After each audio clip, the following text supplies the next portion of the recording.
Hello, നമസ്കാരം കൂട്ടുകാരെ. മലയാളം PYQവിൻ്റെ മറ്റൊരു അധ്യായത്തിലേക്ക് സ്വാഗതം. നോക്കാം, ചോദ്യത്തിലോട്ട് കടക്കാം. അനുകൻ എന്ന പദത്തിൻ്റെ അർത്ഥം എന്ത്? അനുകൻ എന്ന പദത്തിൻ്റെ അർത്ഥം എന്ത്? അനുകൻ എന്നാൽ കാമുകൻ എന്നാണ് അർത്ഥം. അനുകൻ എന്നാൽ കാമുകൻ എന്നാണ് അർത്ഥം. ഓക്കെ, പോയിന്റ്സ് നോക്കാം. അരജൻ ആരാണ്? രാജാവാണ്. അരജൻ എന്നാൽ രാജാവ്. അരജൻ രാജാവ്. അമരൻ ദേവൻ. അമരൻ ആരാണ്? ദേവനാണ്. അമരൻ ദേവൻ. പ്രേക്ഷകൻ എന്നാൽ കാഴ്ചക്കാരൻ. കാഴ്ചക്കാരൻ. എന്നാൽ പ്രേക്ഷകൻ ദൂതനാണ്. പ്രേക്ഷകൻ ആരാണ്? ദൂതനാണ്. അളി എന്താണ്? അളിവണ്ട് നമ്മൾ ചെറിയ ക്ലാസ് മുതൽ പഠിക്കുന്നതാണ് അല്ലേ? അളിവണ്ട്. ആളിത്തോഴി. അളിവണ്ട് ആളിത്തോഴി. സൂതൻ തേരാളിയാണ്. സൂതൻ ആരാണ്? തേരാളിയാണ്. എന്നാൽ സുതനോ? പുത്രനാണ്. സുതൻ പുത്രൻ. സൂതൻ തേരാളി, സുതൻ പുത്രൻ. അടുത്തത് അനലൻ എന്നാൽ അഗ്നി എന്നാണ് അർത്ഥം. അനലൻ എന്നാൽ അഗ്നി. അനിലൻ എന്നാൽ എന്താണ്? കാറ്റാണ്. അനിലൻ എന്നാൽ കാറ്റാണ്. ഓക്കെ, ഒന്നുകൂടെ റിവൈസ് ചെയ്യാം. അനുകൻ എന്നാൽ കാമുകൻ എന്നാണ് അർത്ഥം. അരജൻ എന്നാൽ രാജാവ്. അരജൻ രാജാവ്. അമരൻ ദേവൻ. പ്രേക്ഷകൻ കാഴ്ചക്കാരനാണ്. പ്രേക്ഷകനാവട്ടെ ദൂതൻ. പ്രേക്ഷകൻ ആരാണ്? ദൂതനാണ്. അളിവണ്ടാണ് എങ്കിൽ ആളി തോഴിയാണ്. സുതനാവട്ടെ പുത്രനും സൂതൻ തേരാളിയുമാണ്. സൂതൻ ആരാണ്? തേരാളി. സുതൻ പുത്രൻ. കണ്ടോ? സുതൻ പുത്രൻ. സൂതൻ തേരാളി. അനലൻ അഗ്നി. അനിലൻ കാറ്റ്. ഇങ്ങനെ തന്നെ പഠിച്ചിരിക്കുക. അനലൻ അഗ്നി, അനിലൻ കാറ്റ്. ഓക്കെ, ഇതൊന്ന് റിപ്പീറ്റ് ചെയ്ത് കഴിഞ്ഞാൽ നിങ്ങൾക്ക് എന്ത് കിട്ടും? ഈ അർത്ഥങ്ങൾ കിട്ടും. ഓക്കെ, അടുത്ത സെക്ഷനിലോട്ട് പോവാം. തദ്ധിതം എത്ര വിധം? എന്താണ് ചോദ്യം? തദ്ധിതം എത്ര വിധം? 5 വിധമാണ് തദ്ധിതം. എത്ര വിധമാണ്? 5 വിധമാണ് തദ്ധിതം. ഓക്കെ, ഏതൊക്കെ തദ്ധിതമാണ്? തന്മാത്രാ തദ്ധിതം. 1 തന്മാത്രാ തദ്ധിതം. 2 തദ്വത് തദ്ധിതം. 3 നാമനിർമായി തദ്ധിതം. എന്താണ്? നാമനിർമായി തദ്ധിതം. 4 പൂരണി തദ്ധിതം. 5 സാർവനാമികം. അപ്പോൾ തദ്ധിതം എത്ര വിധമുണ്ട്? 5 വിധമുണ്ട്. 1 തന്മാത്രാ തദ്ധിതം, 2 തദ്വത് തദ്ധിതം, 3 നാമനിർമായി തദ്ധിതം, 4 പൂരണി തദ്ധിതം, 5 സാർവനാമിക തദ്ധിതം. ഓക്കെ, അല്ലെങ്കിൽ സാർവനാമികം എന്ന് പറയാം. നോക്കൂ, ഇത് എന്തൊക്കെയാണ്?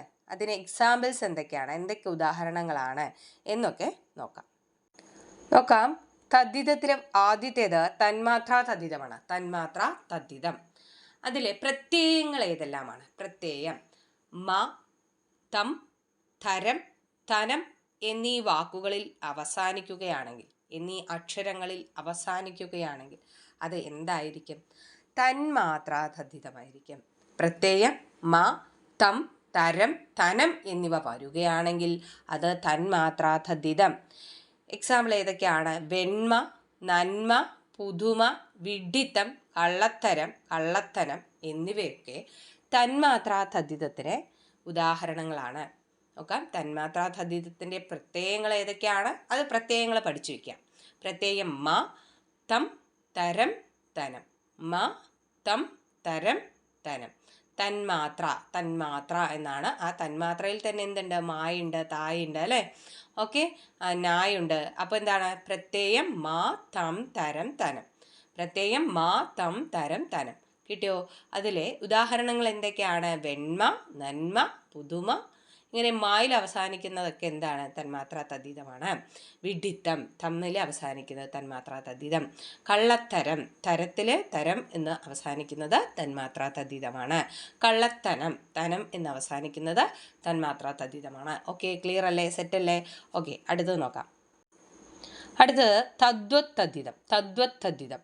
പ്രത്യയം അൻ എന്ന് വാക്കിൽ അവസാനിക്കുകയാണെങ്കിൽ, അൻ എന്ന ഉച്ചാരണത്തിൽ അവസാനിക്കുകയാണെങ്കിൽ എന്താണ്? തദ്വത് തദ്ധിതമാണ്. എന്താണ്? തദ്വത് തദ്ധിതമാണ്. ഉദാഹരണം വെളുമ്പൻ, വെളുമ്പൻ അൻ, മിടുക്കൻ അൻ, വടക്കൻ അൻ, തെക്കൻ അൻ, അല്ലേ? അൻ എന്ന പ്രത്യയമാണ് വരുന്നത്. അതുകൊണ്ടിത് തദ്വത്തദ്ധിതമാണ്. അൻ എന്ന പ്രത്യയം ഏതിനാണ്? തദ്വത്തദ്ധിതത്തിനാണ്. ഓക്കെ, ക്ലിയർ അല്ലേ? അപ്പോൾ ഒന്നുകൂടെ പറയാം. തദ്വത്തദ്ധിതം പ്രത്യയം അന്നാണ്. ഉദാഹരണം വെളുമ്പൻ, മിടുക്കൻ, വടക്കൻ, തെക്കൻ, ഇതെല്ലാം തദ്വത്തദ്ധിതത്തിന് ഉദാഹരണങ്ങളാണ്. ക്ലിയർ അല്ലേ? അടുത്തത് നാമനിർമായി തദ്ധിതം. എന്താണ് നാമനിർമായി തദ്ധിതം? പ്രത്യയം അൻ, അൾ, തു എന്നീ ലിംഗപ്രത്യയങ്ങൾ. പ്രത്യയങ്ങൾ ഏതെല്ലാമാണ്? അൻ, അൾ, തു. നോക്കാം. ഉദാഹരണം കണ്ടവൻ, കണ്ടവൾ, കണ്ടത്, അല്ലെ? കണ്ടവൻ, കണ്ടവൾ, കണ്ടത്. അൻ, അൾ, തു എന്നീ ലിംഗപ്രത്യയങ്ങൾ വന്നാൽ നാമനിർമായി തദ്ധിതമാണ്. എന്താണ് നാമനിർമായി തദ്ധിതം? കണ്ടവൻ, കണ്ടവൾ, കണ്ടത്. അൻ, അൾ, തു. ഓക്കെ, നിങ്ങൾ പ്രത്യയങ്ങൾ തന്നെ പഠിച്ചു വെച്ചാലും മതി, നമുക്ക് എക്സാമ്പിൾസ് കിട്ടും അല്ലേ? ഓക്കെ, നാമനിർമായി തദ്ധിതം അൻ, അൾ, തു. ഓക്കെ, അപ്പോൾ അടുത്തത് നോക്കാം. അടുത്തത് പൂരണി തദ്ധിതമാണ്. പൂരണി തദ്ധിതം പ്രത്യയം ആം. പ്രത്യയം ഏതാണ്? ആം. പൂരണി തദ്ധിതം പ്രത്യയം ആം എന്നാണ്. ഉദാഹരണം ഒന്നാം, രണ്ടാം, ഇതൊക്കെ എന്താണ്? പൂരണി തദ്ധിതമാണ്. ഒന്നാം, രണ്ടാം, ആം എന്ന പ്രത്യയം പൂരണി തദ്ധിതം. കിട്ടിയോ? ഒന്നുകൂടെ പറയണോ? പൂരണി തദ്ധിതം ആം എന്ന പ്രത്യയമാണ്. ഒന്നാം, രണ്ടാം, മൂന്നാം, ആം. ആം എന്ന് അവസാനിക്കുന്നത് എന്താണ്? ആം എന്ന പ്രത്യയം പൂരണി തദ്ധിതമാണ്. ക്ലിയർ അല്ലേ? ഓക്കെ, അടുത്തത് സാർവനാമികം. സാർവനാമികം പ്രത്യയങ്ങൾ ങ്, ന്, ത്ര എന്നിവ വന്നാൽ സാർവനാമികം. പ്രത്യയങ്ങൾ ങ്, ന്, ത്ര എന്നിവ വന്നാൽ സാർവനാമികം. ഉദാഹരണം അങ്ങ്, അവിടുന്ന്, അത്ര എന്നിവ സാർവനാമിക തദ്ധിതത്തിന് ഉദാഹരണമാണ്. സാർവനാമിക തദ്ധിതത്തിന് ഉദാഹരണങ്ങളാണ് അങ്ങ്, അവിടുന്ന്, അത്ര എന്നിവ. അപ്പോൾ പ്രത്യയങ്ങൾ ങ്, ന്, ത്ര സാർവനാമികത്തിൻ്റെ പ്രത്യയങ്ങളാണ്. ങ്, ന്, ത്ര. ഉദാഹരണം ഏതൊക്കെയാണ്? അങ്ങ്, അവിടുന്ന്, അത്ര എന്നിവ സാർവനാമിക തദ്ധിതത്തിന് ഉദാഹരണങ്ങളാണ്. അപ്പോൾ അത് സെറ്റാണ് എന്ന് തന്നെ കരുതാണ്.